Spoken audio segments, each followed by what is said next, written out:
Prata que prova que o afrocentrismo é uma ideologia pseudo-intelectual que cultiva o negacionismo histórico. Este senhor vai querer nos dizer que Paulo Dias de Novaes não fundou a cidade de Luanda. Dizer que Luanda já existia antes da chegada do Paulo Dias de Novaes. Vamos descascar a burrice. Normalmente os afrocratas vão te dizer que o lugar de Luanda já tinha o nome de Luanda, entre aspas, que não é um argumento, e dizer que já havia uma urbanização de povos africanos na Baía de Luanda, que também é uma mentira.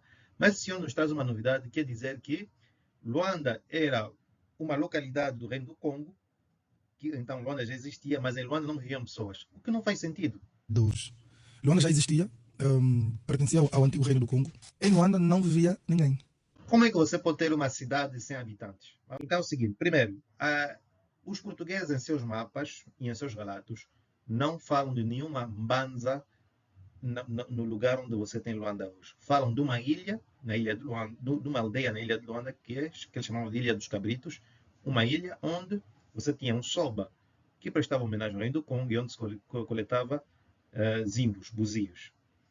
E não apenas os portugueses, os holandeses, os franceses, até ingleses, quando passaram por Angola, nunca notaram que em Luanda houvesse uma mbanza, enquanto que Mbanza Luango, Mbanza Soio, Mbanza Mbamba, Mbanza Congo, todos esses lugares eram conhecidos como Mbanza. Mbanza era mais ou menos o equivalente Bakongo de uma cidade, que é diferente de uma aldeia, que é diferente do acampamento, como podem ver nessa tabela. Mas essa tabela eu vou falar disso outro dia.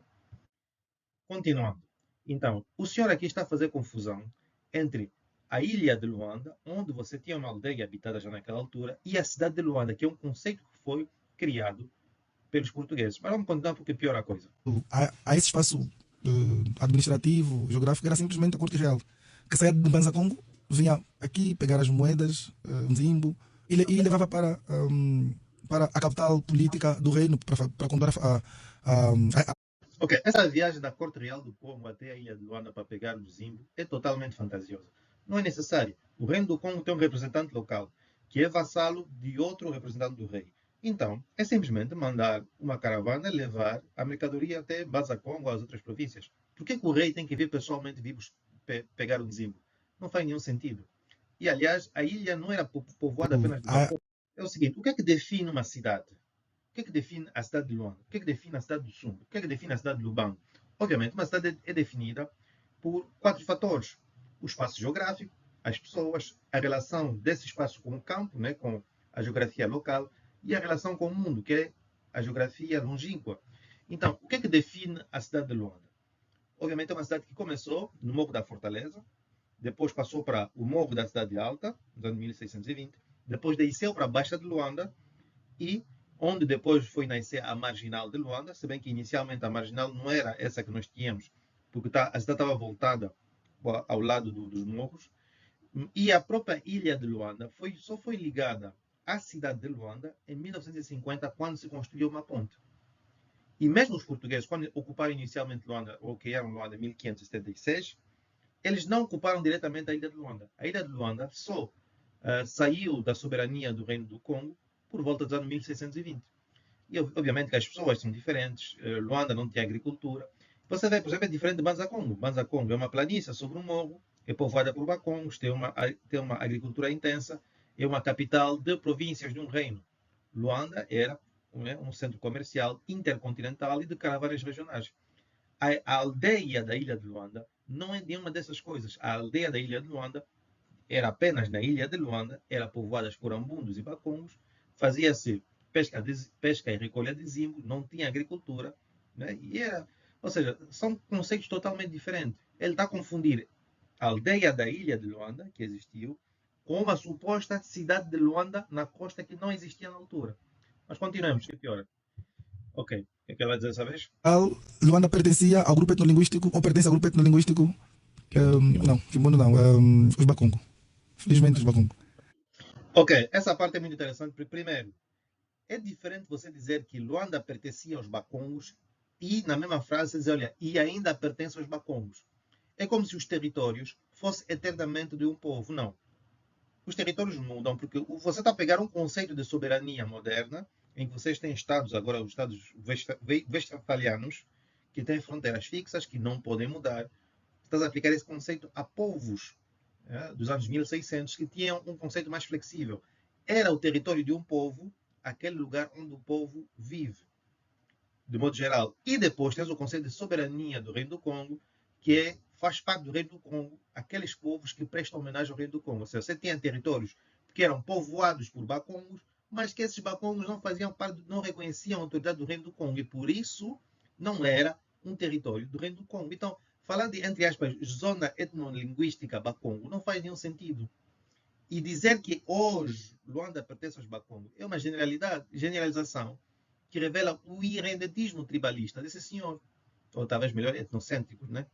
Porque é o seguinte, as zonas de cada povo mudam, consoante esse povo cresce, migra, muda, se assimila, perde ou cria nova cultura. Por exemplo, na atualidade, Luanda é uma cidade com uma população mista.